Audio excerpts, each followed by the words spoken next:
Without God, we can't do anything.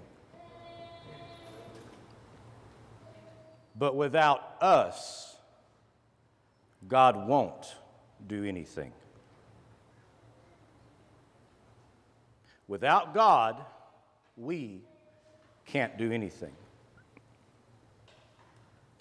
But without us, God won't do anything.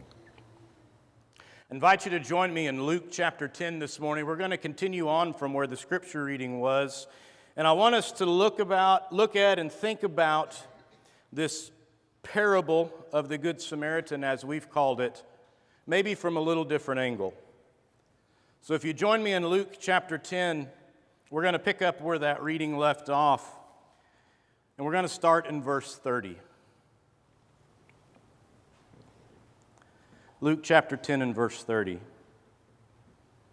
And it says, Jesus replied and said, "A certain man was going down from Jerusalem to Jericho, and he fell among robbers, and they stripped him and beat him, and went off, leaving him half dead.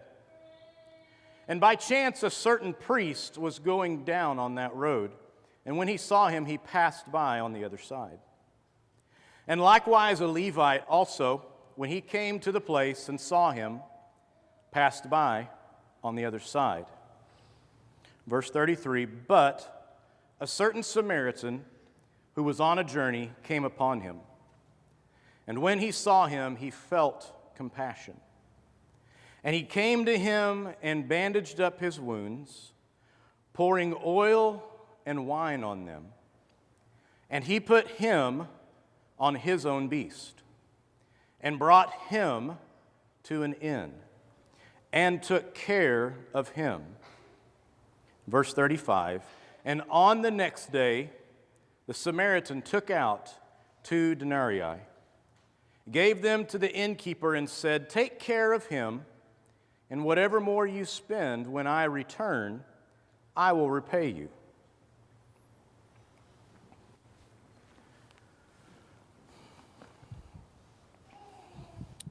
We've all heard this story countless times, and we've all likely heard various reasons, probably not wrong reasons, as to why the priest and the Levite didn't offer assistance to that Samaritan.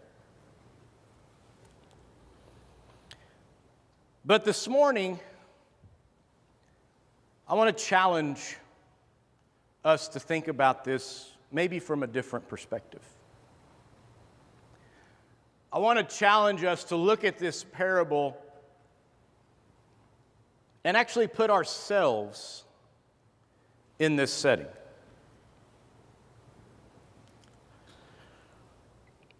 So, I don't know about you, but have there ever been times in your life that the t-shirt that you see with the phrase on it, "I can't even, ...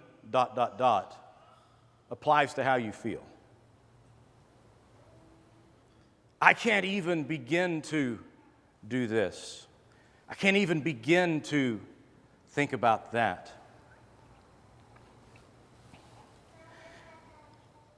Our lives, and this is no surprise to anyone in this audience, are full of challenges. Our lives are full of struggles. Our lives are full of demands on our time, on our minds, on our emotions. And there are those moments that we can't even.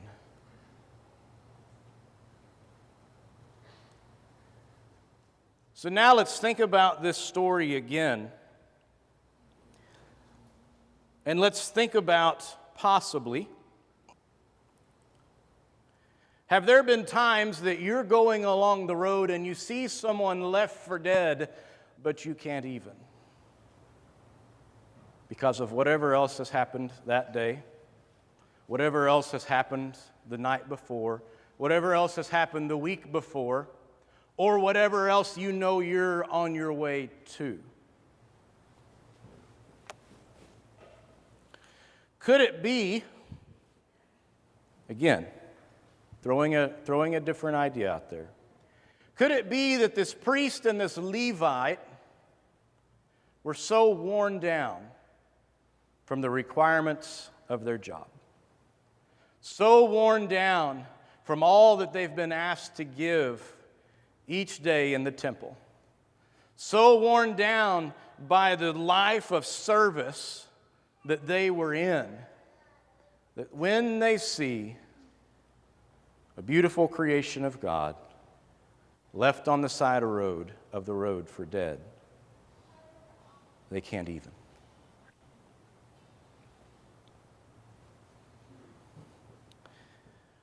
I don't know about you, but I want to take us through maybe a little bit of some exercises this morning to kind of gauge ourselves and to see where we're at individually. So I want you to pause here for just a moment, and I want you to reflect internally on how you feel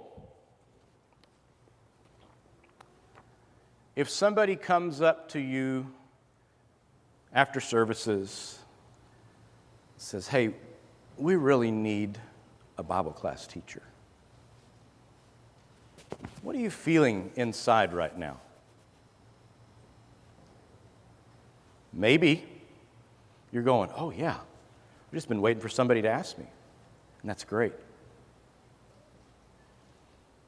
Maybe you're going, "The thought of 45 minutes with somebody else's kids, I can't even."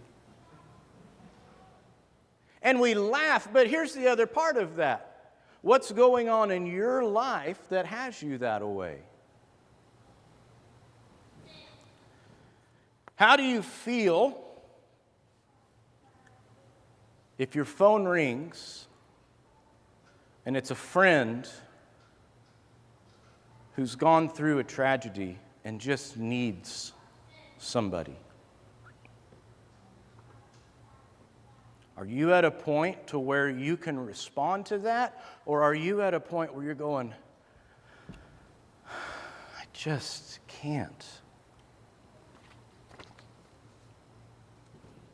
For the parents out there, how do you feel when you get that email from the PTA looking for volunteers at the school?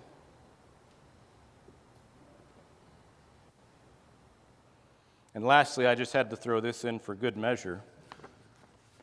How do you feel when you show up on a Sunday morning and find out the local children's home director is speaking? "I can't even." I understand that.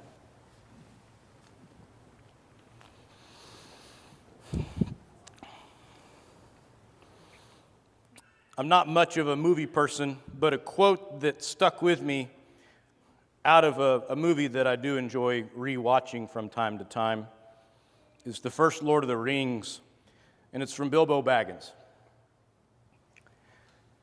And the quote that he says is when he's talking about kind of his life and where he is. He says, "I feel like butter scraped over too much toast." I've felt that way. I've felt that way recently. And maybe you've felt that way too. Maybe you feel that way this morning. And I want to be the first person to say those feelings are real. Those feelings are real. The demands on your life, the demands on your emotions, the demands on your heart, those are real.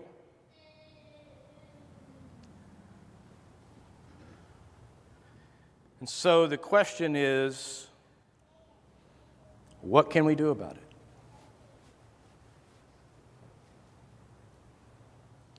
What can we do about it so that when we look at this parable of three individuals who all are presented with the same opportunity to serve, what can we do for ourselves, for our heart, for our mind, so that we can respond out of God's love, out of God's abundance, out of God's healing, and serve those left for dead around us each day. Because without us, God won't do anything. So this morning I want to start by asking you a question. If your mental bandwidth is a cup, how much liquid's in that cup right now? How much liquid's in that cup? I know for me, my cup was empty. Matter of fact, my cup was like dehydrated, if there could be such a thing. And the thought of having to give out any sort of service was hurtful. If that's where you are today, again, I want to say those feelings are real. But there can be hope. So, how do you gauge where your cup is? You might be sitting here this morning going, didn't even know I had a cup. Well, that's okay. You have a cup. So embrace your cup, and let's think about this cup. So let me ask some questions for you to consider about how much is in your cup right now. Do you find yourself having an abundance of patience? Or do you find yourself easily irritated? Do you find yourself feeling excited about being around other individuals? Or do you find yourself wanting to withdraw? Do you find yourself turning to caffeine or sugar or other things just to get you through the day?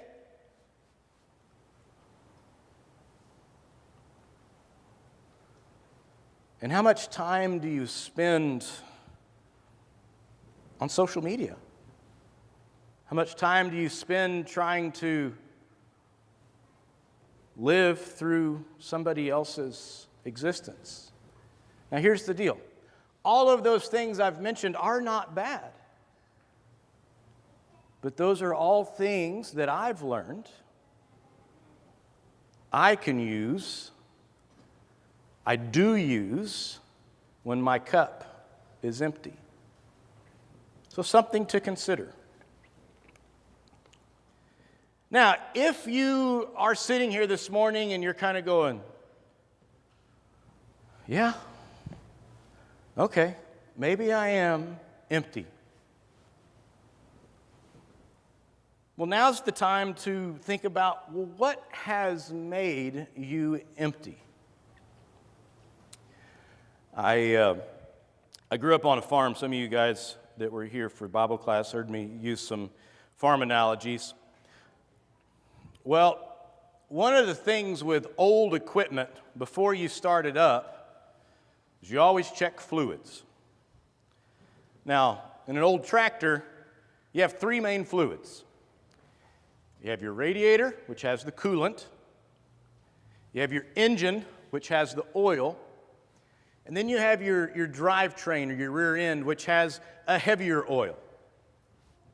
So at any given time during the season, sometimes any given time during the day, you're checking all three of those fluid levels to see how they're doing. Now, the old tractors I grew up on, 1940s, 1950s, Farmalls, okay, you put in 1 gallon of gas, you put in a quart of oil. That's just how they went. And that was normal. You expected that. You checked your coolant up front. You probably had to add a little bit once a week. That's just part of it. But you started getting concerned if you went to check the rear housing, to check that fluid, and it was low. Because then you knew you had a problem. So here's the deal with our cups. Living life, serving God, caring for others, caring for our families, caring for the needs of our jobs and our children and those responsibilities, that takes fluid out. That's normal. But what's not normal is when suddenly you go from okay to not okay. That's when there's something big that has happened. So what I'd want for you to kind of think about is when you think about the last 6 months of your life. So pause here for a minute. Think on the last 6 months of your life, putting you back in the March, April time frame. In the last 6 months, have there been any big changes in your life? Have you experienced loss of a loved one or a close friend? Have you experienced hurt that you just never would have imagined? Or even, have you just been serving diligently, moving forward day after day after day, but haven't paused for your own refreshment? These are all things that drain our cups and take that bountiful water that Jesus has promised us out of our lives.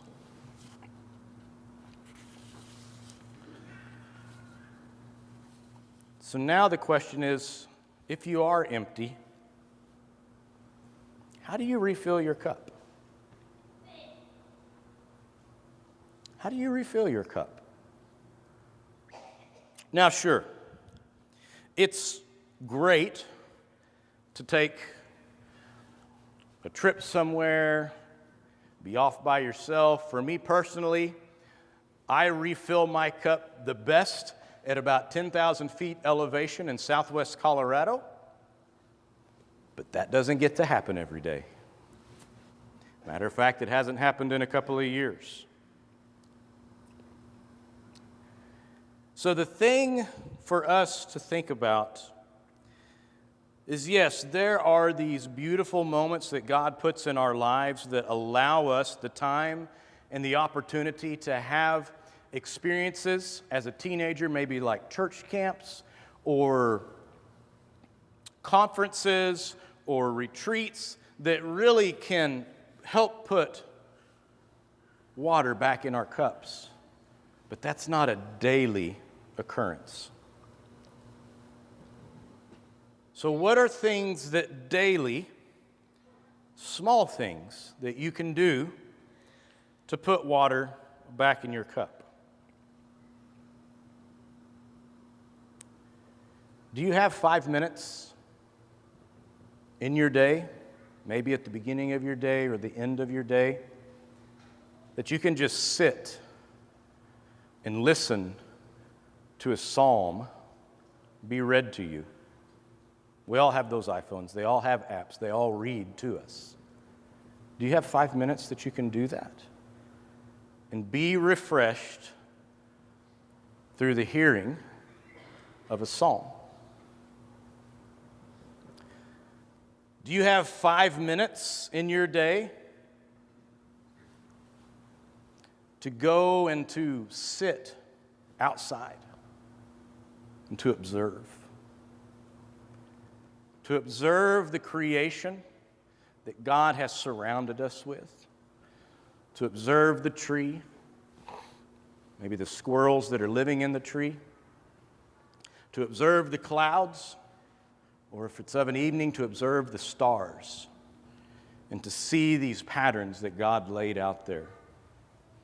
By pausing to observe or allowing the healing of the beauty of God's creation to put water back in our cup.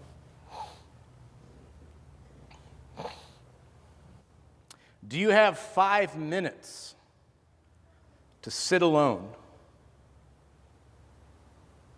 and to meditate or to focus on one of God's promises. Promises that we find scattered all through Scripture. Promises such as, I will never leave you or forsake you. What if you took 5 minutes and meditated on that? I will never leave you or forsake you. See, the tendency, and really I believe one of Satan's most powerful tools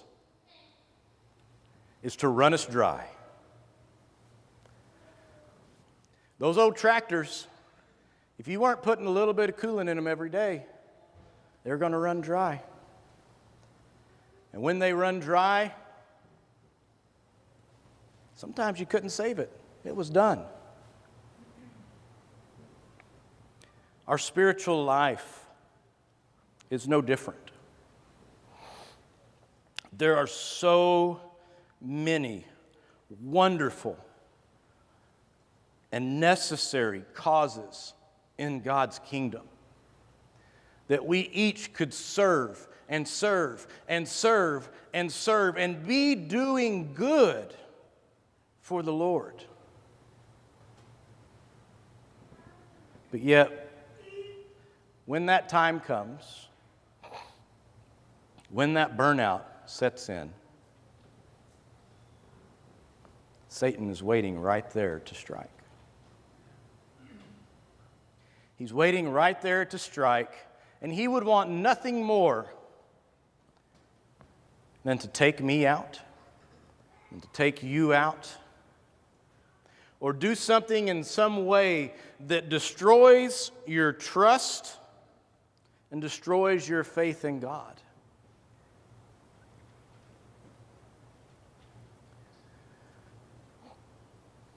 So this morning, you may kind of be sitting there going, I thought this guy was from the children's home. I thought he was going to be like trying to talk us in to come to work for him, or, talk us into giving him something. No.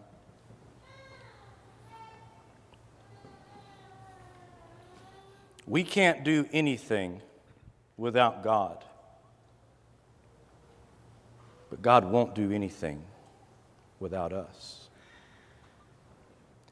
Imagine this for a moment. God, the creator of everything we see, everything we know, and things that we still can't comprehend, could in any way do whatever he wants done in this world. He could stop world hunger with a thought. He could heal cancer with a thought. But instead, he created me. He created you. He created your family. Why? Why? I believe it's because he gets joy out of seeing us be his hands and his feet in this creation. But in order for us to be his hands and his feet in this creation, we have to fill our cups.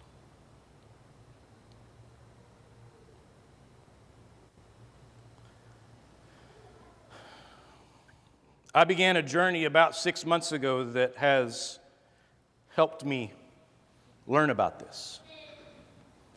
Some of you heard in class with some of the things that have been going on with the agency.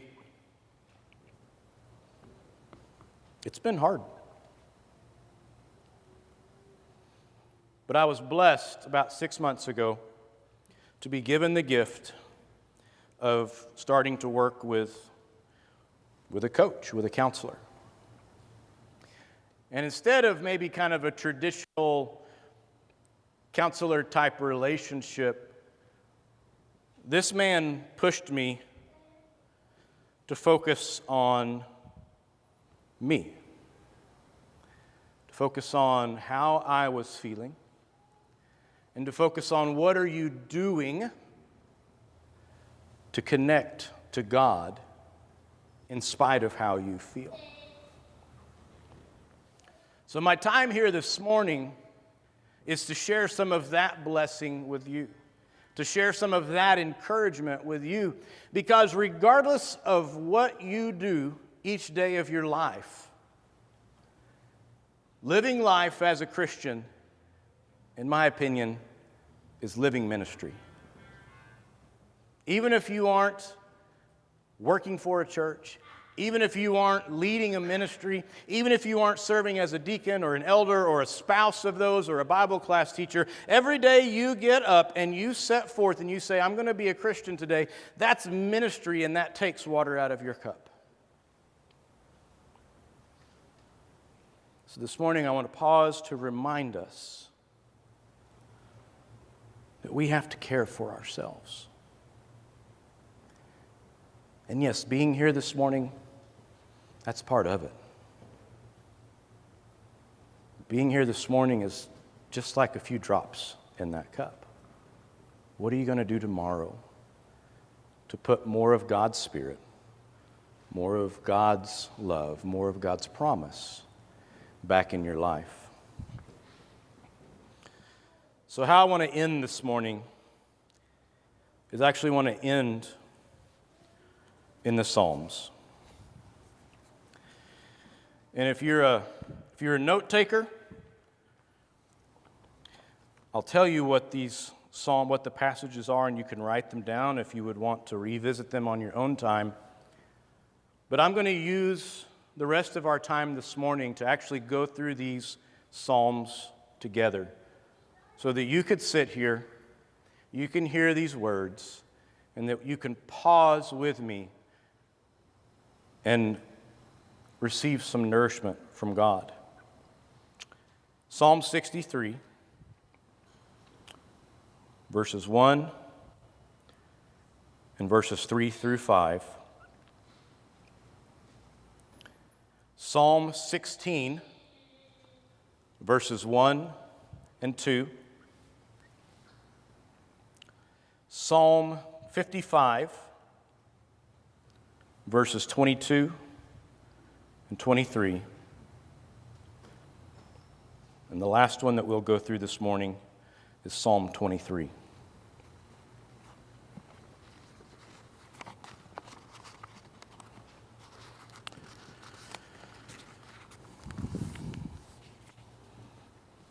So if you're comfortable, I know this is something a little bit different, but if you're comfortable, just relax for a moment.